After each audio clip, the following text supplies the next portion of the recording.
બાળકને તાવ હોય ત્યારે પાણીના પોતા મૂકવા કે નહીં? અહીં ઘણા માતા પિતા ભૂલ કરે છે.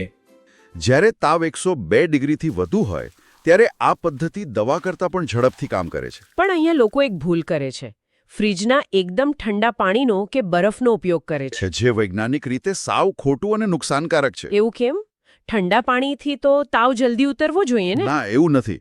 જ્યારે ચામડી પર એકદમ ઠંડુ પાણી અડે ત્યારે રક્તવાહિનીઓ અચાનક સંકોચાઈ જાય છે. અચ્છા, એટલે લોહીનો પ્રવાહ ચામડીથી દૂર જતો રહે છે.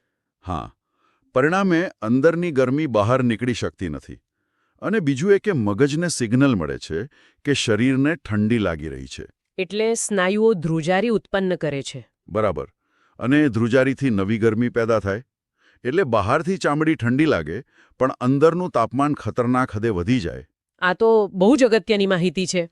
એટલે પોતા માટે હંમેશા નળના સામાન્ય પાણીનો જ ઉપયોગ કરવો. હા, અથવા સહેજ નવશેકા પાણીનો એક કાપડ પલાળીને કપાળ, ગરદન, બગલ અને જાંઘના ભાગે મૂકવું. કારણ કે ત્યાં રક્તવાહિનીઓ ચામડીની નજીક હોય છે. બિલકુલ.